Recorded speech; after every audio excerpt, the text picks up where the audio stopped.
Welcome to Book Banter with me, your host, Dianne Burckhardt. I hope you will join me every Wednesday as we explore all things to do with, well, books. Let's get on with our show today. Hello, my happy people. Today is July 10th, 2024, and if you are a fan of cozy mysteries, you are going to love this episode. We are being joined by Darlene Dziomba, who writes the Lily Dreyfus Mysteries. This book series not only gives you a great story with intrigue and quirky characters, but you also get animal sidekicks and someone who is passionate about rescue dogs. So if you are a fan of a really good female sleuth who happens to be really passionate about animal rescue, you may have just found your new favorite author. There is just so much to love about this mystery series. But that's enough blather for me for the moment. Let's get right to the interview and let you hear it all from the author herself. Please welcome to Book Banter with Dianne Burckhardt, Darlene Dziomba. So of course we're going to start today's show the way that we always do. I would like for my guest to please explain to everyone who you are and what you do. I'm Darlene Dziomba, and I write the Lily Dreyfus Mystery Series. Lily is the adoption coordinator at a no-kill animal shelter, and I am very passionate about dogs and animals, and I volunteer at a local shelter here in New Jersey. And one day I had this wonderful thought. I've never read a book where the protagonist works in an animal shelter, and I had learned a lot about the operation from my volunteer activities, so I decided I'm going to write that. And it's interesting because my background is in finance. I spent 35 years at the University of Pennsylvania doing financial management and fiscal operations, so I had no writing background whatsoever. But I set my mind to, I wanted to do this. So I did some writers' workshops. I took a lot of classes through Sisters in Crime, and we're 3 books in. The 4th one's about to go off to the copy editor, and I'm really enjoying this experience, and the people who have read the books tell me they really like the characters in them. You know, there was one thing that I had seen on your website, that you are a member of the Sisters in Crime and you're on the board of directors for the Cincy Grand Canyon Writers? Grand Canyon Writers, yes. How important do you think it is to your career personally to be involved in these kinds of groups? Oh, it's immensely important to be part of these groups. I have learned so much from the Sisters in Crime just because people have different levels of experience, and they are very willing to share like what's worked well, what hasn't worked well for them. And you know, when you're new at this, especially being a self-published author, there is so much to learn and so many pitfalls you could fall into. So having this group of people that you can share ideas with and learn things from is just so immensely important. And the Grand Canyon Writers chapter, they do everything via Zoom. So it's awesome for me because I'm in New Jersey. Most of them are in New Mexico and Arizona, but everything is online. So I can easily do all of their meetings. I can be on the board of directors, and it's great. There's such a talented group of writers that are on the board, and I have learned so much from them. How did you originally get involved with the Grand Canyon Writers group, seeing as it was so far away? How did you connect with them? Well, they started during the pandemic. They decided to form a chapter, and they said, everybody's doing Zoom now. We're going to open up our meetings to anyone who wants to come. And the Sisters in Crime board said, don't do that. You're going to regret this. You'll never have any members. You know, people will just take what's free and never give back. And they had at one point, I think, 230 members who were coming to the meetings, who were paying dues and participating in their events. So I found out through them from Sisters in Crime. I saw one of their meetings and I said, oh, this is Zoom. I'm going to go and listen. And their meetings have been really good. They do an incredible job of finding authors with specific skills to talk about. And so it's really nice to be helpful. And then I said, wow, I've been enjoying this group for 2 years. I should give back. So last year, I got in touch with the board when they were doing nominations, and I said, I'd like to be on the board. Everything is via Zoom. What would you like me to do? And I think they did a backflip. They were like, oh, good, you want to be on the board? And you're Like, willing yay, to somebody work? wants to Awesome. help. Exactly. So I wasn't really sure what my role would be, but the woman who was doing membership wanted to move on to something else. And they said to me, well, how are you with spreadsheets? Do you have any experience with that? And I said, oh, a little. Because I've been working with them for 35 years. So, I have a little experience with spreadsheets.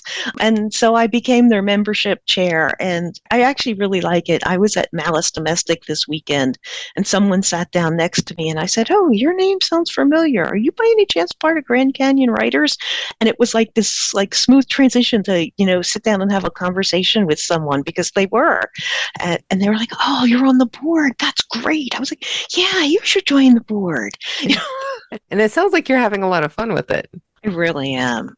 Now, being an indie author, was there ever a point that you thought maybe I should try and go traditional, or were you just set on being an indie author? No, I started out trying to go the traditional route, and I spent about 18 months sending queries out to agents, and I had about 2% return of people who actually responded to my query, and then a 1% return of people who asked for additional pages. And people were very honest with me, those who asked for additional pages. They said they liked my style, they liked my voice, but they weren't sure they could sell it. And I was going along, and I had to sit down and have a talk with myself and say, what's the most important thing? Because yes, I would love to hold an Agatha in my hand. I would love to hold an Edgar. But the most important thing for me was I wanted my parents to hold a copy of a book with my name on the front cover. And at the time, my parents were in their mid-80s. I didn't have 20 years to achieve that goal. Yeah. So I said, I'm going to self-publish. That was why I chose to self-publish, because I said, okay, I can get it out there. Maybe I won't make $1 million, but really, as a writer, who makes $1 million anymore? And, I've gone the self-published route. It actually fits in well kind of with my personality, because I can be a little controlling. So in this way, I control the entire process. Like if I don't like a cover, I say, no, I don't like that. We're going to have to keep working on it. I was laughing because I've told my husband, I never even tried to go traditional. I liked the idea of self-publishing because I had control over everything. And I had friends who were traditionally published authors, and they were always talking about, I wanted this title, but my publisher said no, and they changed it to this. And I wanted this cover, but my publisher said no, and they changed it to that. And I was like, I don't want that. I want it to be my work. So I didn't even think about it. I just went straight to self-publishing. As a self-publisher, how important do you think it is to have a professional editor? Critical. It is absolutely critical to have a professional editor.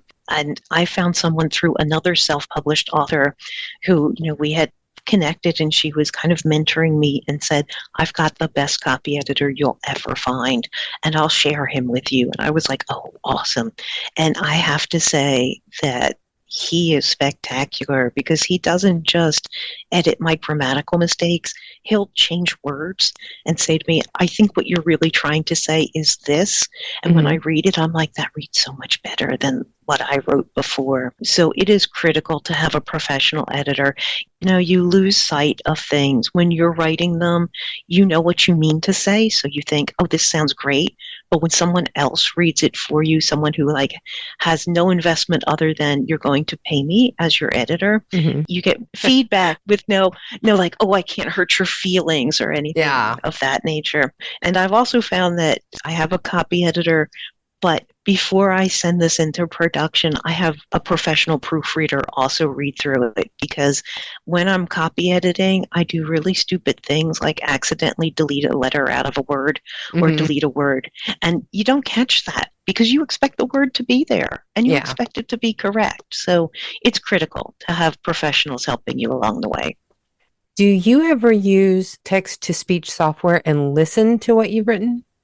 I have not tried that, but many authors have recommended it. That's one of my favorite things because whenever I'm reading, I will often read what I think I wrote and not actually what is there on the page. But if I'm listening to it and not even looking at the words, it really hits me when something's wrong. Right. That's one of the things that I usually recommend to first-time authors if they're wanting to clean up their work before they send it off to the editor. Listen to it first. You will be amazed at the things that you will catch that way. Yes. How do you develop your characters? A lot of my characters are developed around people that I have known in my life.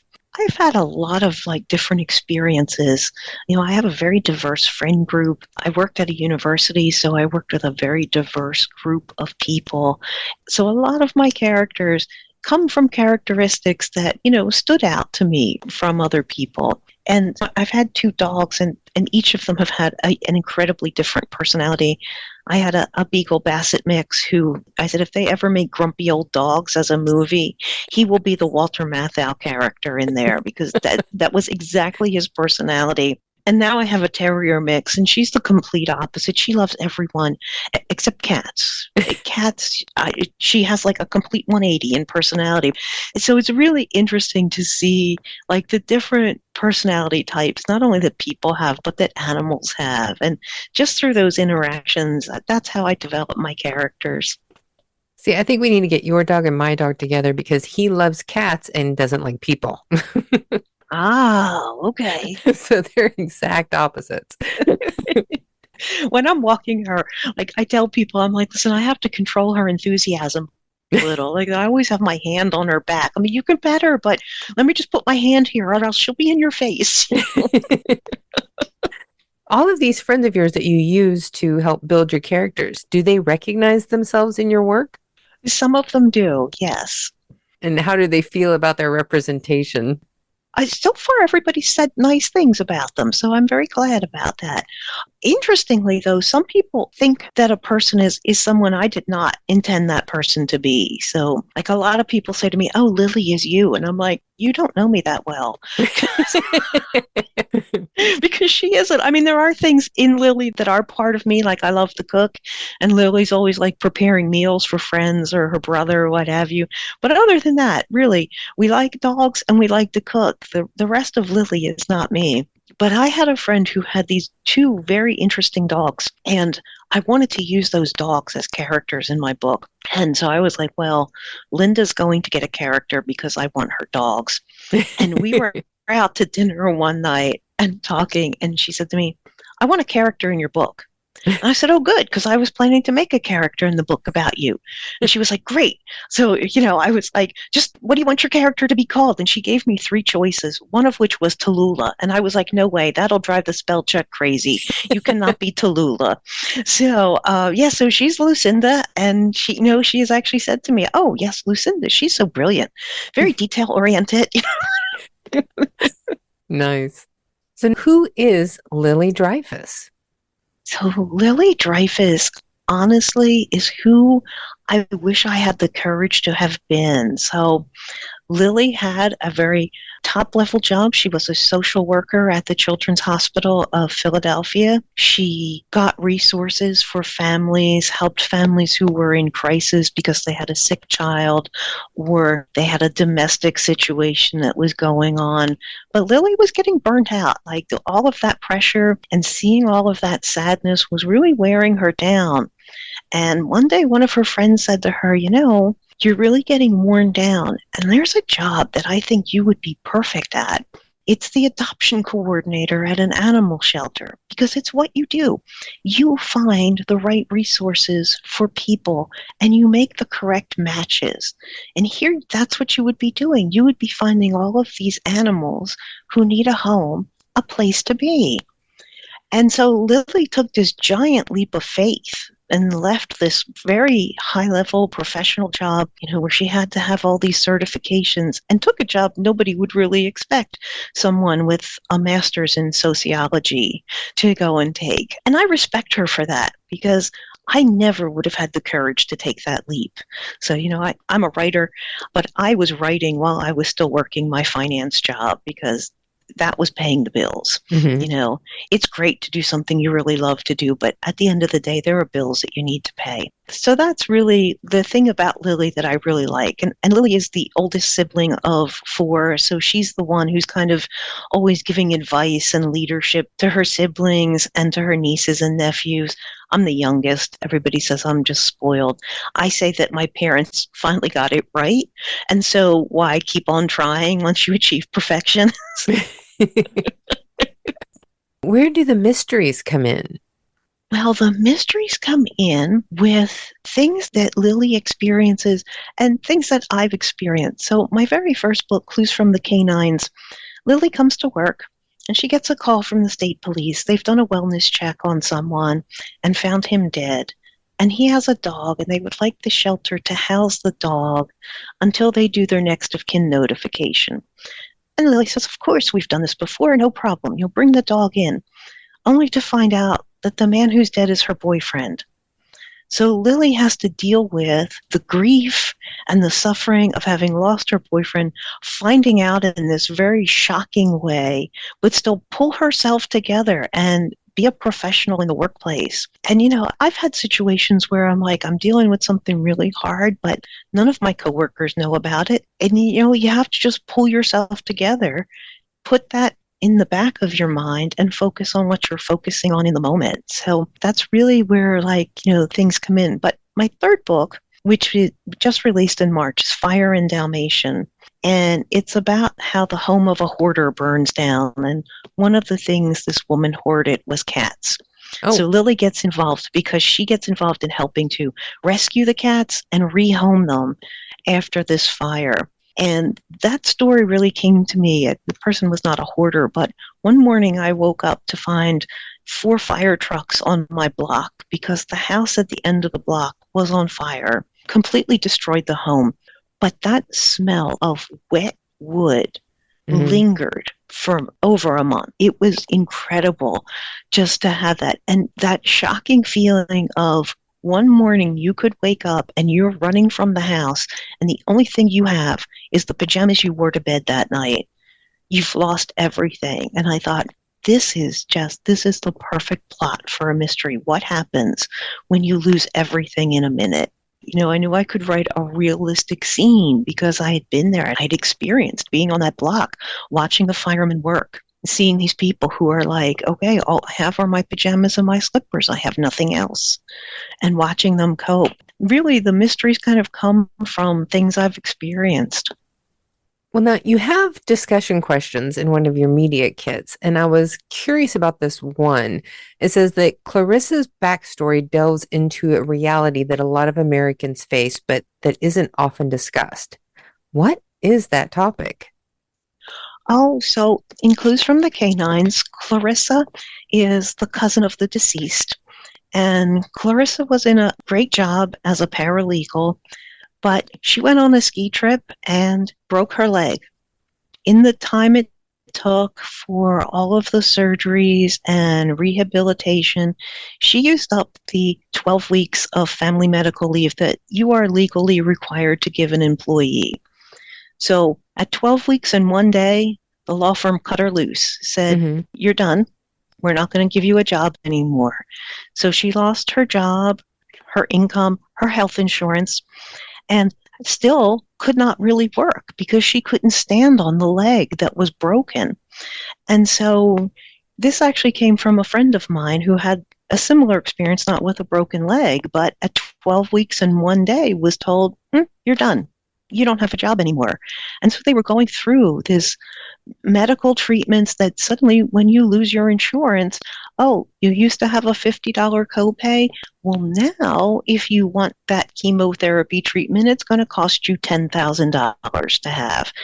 And puts people in this really horrible experience or, you know, decision-making place where it's like, okay, if I want to live, how do I afford this? How do I get medical treatment having my insurance stripped away and I don't have a job, so I'm not making an income? And people really don't want to have that conversation in the US. You know, people say there's no problem with the health insurance industry the way it is. And that is so untrue. I see people every day who are struggling with, well, I know I should have this test done, but my insurance doesn't cover it. Mm-hmm. I think that's a conversation that gets glossed over in the US because we start talking about, oh, it's welfare. People are already getting money from the government. But it's really not about that. It's about the health insurance industry and how a bunch of industry executives decide who gets care and who doesn't get care based on what health insurance options they have. Yeah, I have a lot of personal experience with that. I actually had to go into work with fresh stitches in my head after brain surgeries because I had to be able to go to work and put in the time to keep my insurance. Right. And, whenever you're going in there after having brain surgery the week before, there wasn't a whole lot I could do, but I just had to go in and put in my time so that I wouldn't get fired and lose my insurance. So, Right. yeah, that is definitely a conversation that people do need to have and does not get talked about. Yeah, it's a heavy subject. Oh, Okay. God, yeah. When you started your job working in animal welfare, how important do you think these programs are for actually keeping control of the animal populations in the US? Oh, you know what? It is very important. And it's interesting because I was working in the clinic there, and there were people who worked on TNR, which is trap, neuter, release. Mm-hmm. So they would trap feral cats, bring them in. They would get neutered at a reduced rate because helping the society. And then they would release the feral cats back out because they're not cats that can be rehabbed and turned into house cats. But if they're neutered or spayed, then you're not constantly reproducing the feral cat population. And when cats have a litter, it's not one kitten, it's multiple kittens that are coming out. And that population can quickly take over a space in a community. Mm-hmm. So I think it's really good to have these types of programs. And also for the dog population. So Animal Welfare Association is a no-kill shelter. And there are a lot of organizations in the United States who are trying to turn all shelters into no-kill shelters, which I think is really important. People get dogs or cats either way. They don't really know what they're getting into and then decide, I can't handle this. And some people are smart and take the dog to a shelter or the cat to a shelter. And some people drive down the road, open the door, and push the dog out. That's not the right option. Yeah, that kind of just makes me angry. Yes, exactly. I had to pause because I was so angry just saying it. And so when you have a no-kill shelter, it gives people a different opportunity. Like it gives you that opportunity to, okay, I'm an older person. I have to go to assisted living. What happens to this poor dog who has lived with me for 10 years that I can't take to assisted living? And really, that dog probably still has 4 or 5 years of life left in it. Mm-hmm. I can't see euthanizing a healthy dog just because the owner has to go to assisted living, and there's no family member who can take the dog. This is the point of the show that we like to do 5 quick questions that never turn out to be quick, but we still hold out hope that someday this is going to work. Are you ready? Yes. Question 1. What is your favorite breed of dog? Oh, I am a sucker for the hound dogs. Those long ears and that sad-looking face, I'm just a sucker for it. So now question 2. With summer coming up and people usually tend to take vacations at this time, what is your favorite vacation destination? Oh, now that's a hard one. So a vacation destination for me is some place where I can be completely relaxed and don't have to make a lot of decisions. So like going to a beach community where it's like, do I wear my bathing suit today or a pair of shorts is the biggest decision you have to make. That's what I really like to do. Or having an opportunity where I can just sit and read for an extended period of time. So it doesn't matter if beach, mountains, what have you. Like I want to be able to like sit on a porch and read a book for 3 hours, I think for me, it's any place I don't have to do laundry, cook, or wash dishes. Other than that, I don't care. Question 3. With your groups that you're involved in and going out and doing author meet and greets and meeting your public and signing books, what is the best experience that you had had at one of these interactions?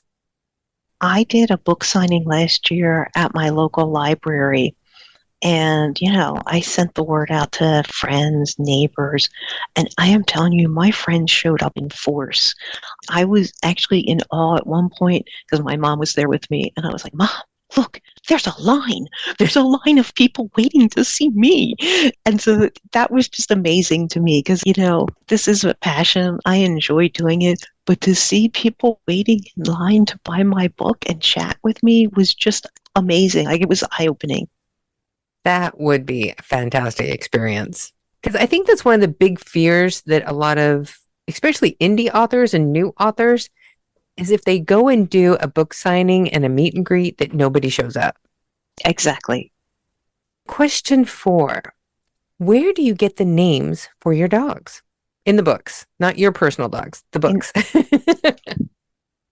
So in the books, the dogs' names come from either character traits that they share or literary names. So Lily's 2 dogs are Boone and Crockett because they're hound dogs, and hound dogs are explorers. So Boone and Crockett just seem to be the perfect names for her dogs.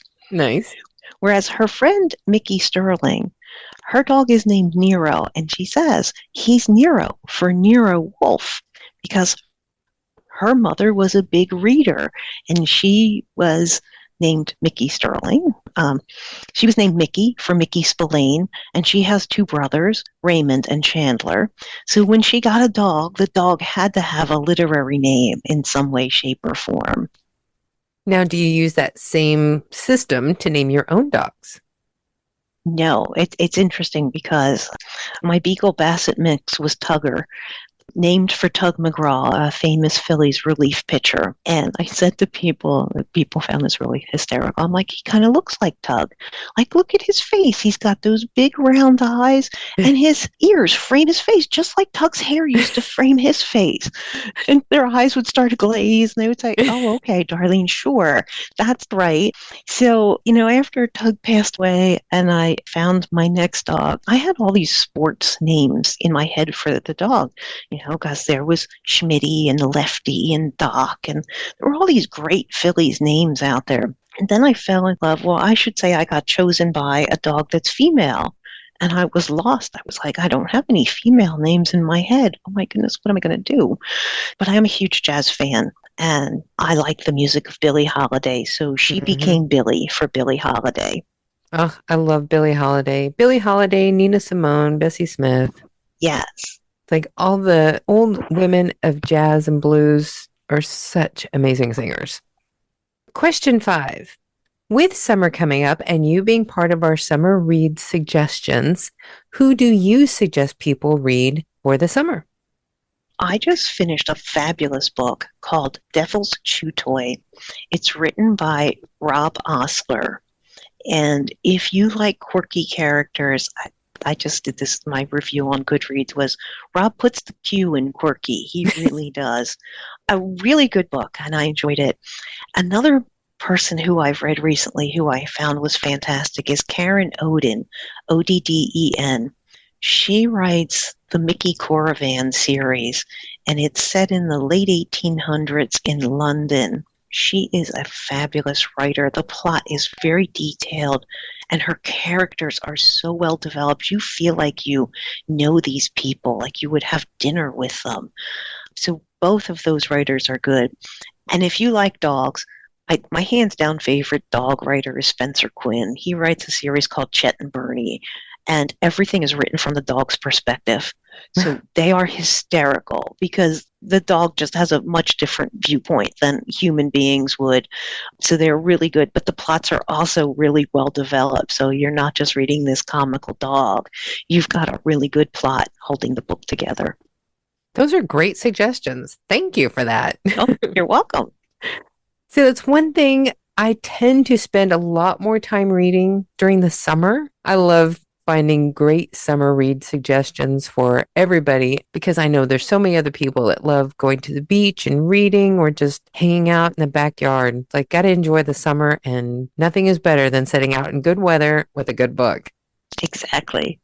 So now tell everybody again where they can find your information. Okay, so my website is readdarlene.com, READ, because I want you to read the books. And all of my social media is based on Read Darlene. So I'm Read Darlene 7 on Facebook. Don't ask me how there were 6 Read Darlenes before me, but apparently there were. And also Read Darlene 7 on Instagram. Makes me want to go search and find out who all these people are. Exactly. I was like, really? 6 other people had this idea? So now where can they find your books? My books are on Amazon, and they're also on Ingram Spark. So if you ask your independent bookstore to purchase them, they can order them through Ingram Spark.